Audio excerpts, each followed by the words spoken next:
अगर आप इस कहानी को समझ गए तो चाहकर भी आप अपने आप को ध्यान करने से नहीं रोक पाएंगे। एक बार एक ध्यानी व्यक्ति एक वृक्ष के नीचे बैठ ध्यान कर रहा होता है। अचानक उसे एक लकड़हारा नजर आता है जो लकड़ी काट रहा होता है। पहले दिन वह ध्यानी व्यक्ति उस लकड़हारे को देखता है पर उससे कुछ नहीं बोलता। दूसरे दिन वह उस लकड़हारे को फिर देखता है पर कुछ नहीं बोलता। पर जब लकड़हारा तीसरे दिन उसी जंगल में उसी ध्यानी व्यक्ति के पास लकड़ी काटने के लिए आता है तो इस बार वह ध्यानी व्यक्ति उस लकड़हारे से कहता है, सुनो भाई, तुम रोज यहाँ लकड़ी काटने आते हो, बहुत मेहनत करते हो, तुमने तो अच्छा खासा धन इकट्ठा कर रखा होगा। उस ध्यानी व्यक्ति की बात सुन वह लकड़हारा हंसता है और कहता है, जैसा तुम सोच रहे हो वैसा कुछ भी नहीं है। इन बहुत सारी लकड़ियों से मुझे बहुत कम कमाई होती है, जिसके कारण घर का खर्च ही बड़ी मुश्किल से चल पाता है। लकड़हारे की बात सुन वह ध्यानी व्यक्ति उस लकड़हारे से कहता है, तुम यहाँ से कुछ आगे क्यों नहीं जाते?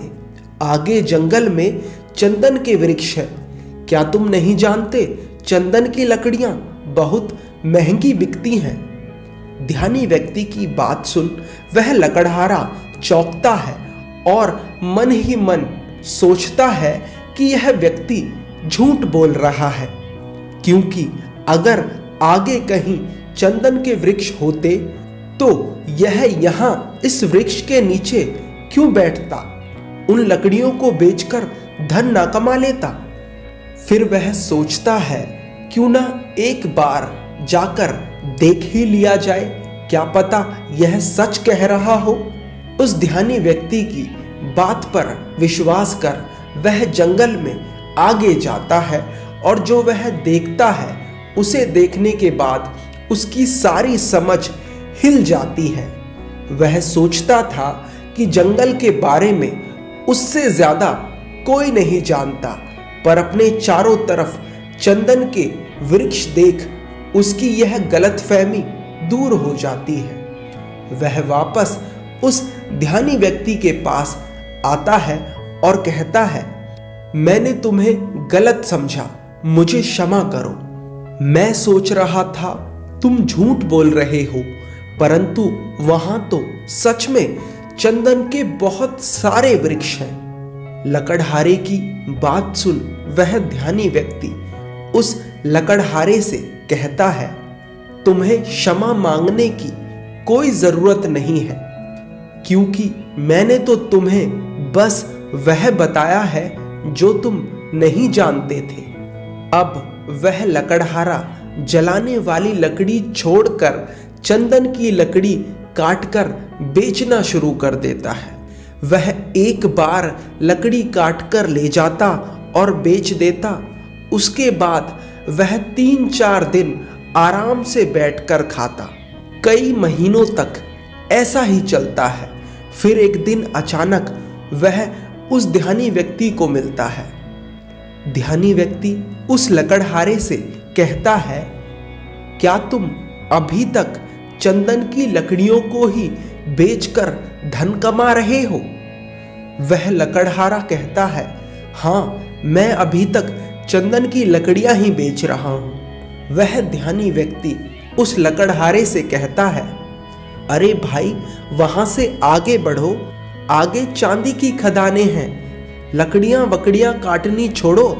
अगर एक दिन चांदी ले जाओगे तो 2-3 महीने तक आराम से बैठकर खाओगे। वह लकड़हारा उस ध्यानी व्यक्ति की बात मान आगे जाता है और उसे सच में चांदी की खदान मिल जाती है। वह खूब सारी चांदी लेकर घर चला जाता है और 5-6 महीने तक जंगल की तरफ वापस नहीं जाता। उस लकड़हारे को अब उस ध्यानी व्यक्ति के ऊपर पूरा विश्वास हो गया था। वह एक बार आता और चांदी भर कर ले जाता और कई महीनों तक आराम से बैठकर खाता। अब वह एक लकड़हारे से सेठ बन गया था।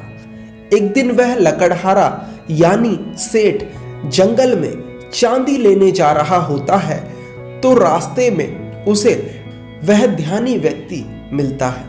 वह ध्यानी व्यक्ति उस लकड़हारे से पूछता है, क्या तुम अभी तक चांदी ही ले जा रहे हो? वह लकड़हारा कहता है, हाँ। ध्यानी व्यक्ति उस लकड़हारे से कहता है, अरे भाई, उससे आगे बढ़ो, आगे सोने की खदान है। क्या तुम्हारे मन में यह कभी नहीं आया कि आगे देख लूं? वह लकड़हारा सोचता है कि सच में यह तो मैंने कभी सोचा ही नहीं। ध्यानी व्यक्ति की बात मान वह लकड़हारा आगे जाता है और देखता है कि चारों तरफ सोना ही सोना है। वह एक बार सोना ले जाता और कई वर्षों तक मजे से बैठकर खाता। कई वर्षों के बाद एक दिन फिर अचानक वह लकड़हारा उस ध्यानी व्यक्ति से मिलता है। ध्यानी व्यक्ति उस लकड़हारे को देख उससे कहता है, क्या तुम अभी तक सोने की खदान तक ही पहुंचे हो? वहां से आगे बढ़ो, आगे हीरो की खदान है। वह लकड़हारा आगे जाकर देखता है और पाता है कि चारों तरफ हीरे ही हीरे हैं।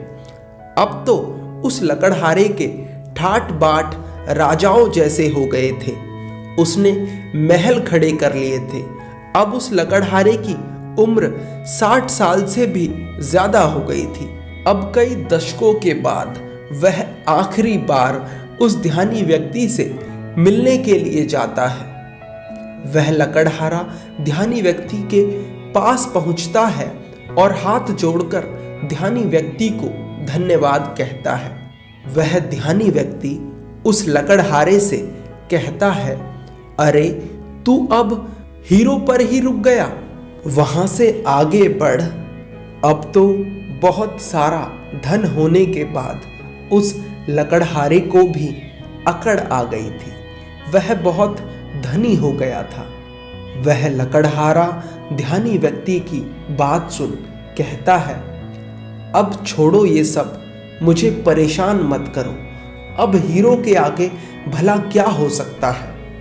वह ध्यानी व्यक्ति उस धनी सेठ से कहता है, हीरो के आगे मैं हूं। क्या तुम्हें कभी यह ख्याल नहीं आया कि यह आदमी यहां मस्त बैठा हुआ है, जिसे पता है हीरो की खदान का वह हीरे नहीं भर रहा, इसको जरूर कुछ और आगे मिल गया होगा। हीरो से भी आगे इसके पास कुछ होगा, तभी यह निश्चिंत इस वृक्ष के नीचे बैठा हुआ है। क्या तुम्हें कभी यह ख्याल नहीं आया? उस ध्यानी व्यक्ति की बात सुन वह सेठ रोने लगता है और उस ध्यानी व्यक्ति के पैर पकड़ लेता है और कहता है, मैं कैसा मूढ़ हूं जो यह देख ही नहीं पाया कि जिसने सभी हीरे जवाहरात छोड़ दिए उसके पास जरूर इन सब हीरे जवाहरातों से भी बड़ा कोई धन होगा। मुझे कभी यह ख्याल ही नहीं आया। मैं जानना चाहता हूं कि तुम्हारे पास वह कौन सा धन है जिसके सामने इस दुनिया का सारा धन छोटा है। सेठ की बात सुन वह ध्यानी व्यक्ति उस सेठ से कहता है, वही मैं तुम्हें बताना चाहता हूं। वह धन है ध्यान। वह सेठ उस ध्यानी व्यक्ति से कहता है, पर मुझे तो ध्यान करना ही नहीं आता। वह ध्यानी व्यक्ति उस सेठ से कहता है, ध्यान करना बहुत सरल है। बाहर का धन तो बहुत इकट्ठा कर लिया, अब जरा भीतर की ओर मुड़ जाओ, आराम से बैठ जाओ और देखो तुम्हारे भीतर क्या चल रहा है। अगर कोई अनुभव हो तो उसे पकड़े मत रहो, बस देखो। हो सकता है तुम्हें परमात्मा मिले, पर तुम्हें उन्हें भी नहीं पकड़ना है। तब तक देखते रहो जब तक कि सभी अनुभव, सभी विचार शांत ना हो जाएं। पर ध्यान रहे, जबरदस्ती किसी भी विचार या अनुभव को खत्म करने का प्रयास कभी मत करना। जब कोई अनुभव ना रहेगा, कोई विचार ना रहेगा, तब तुम निर्विकल्प समाधि में होगे।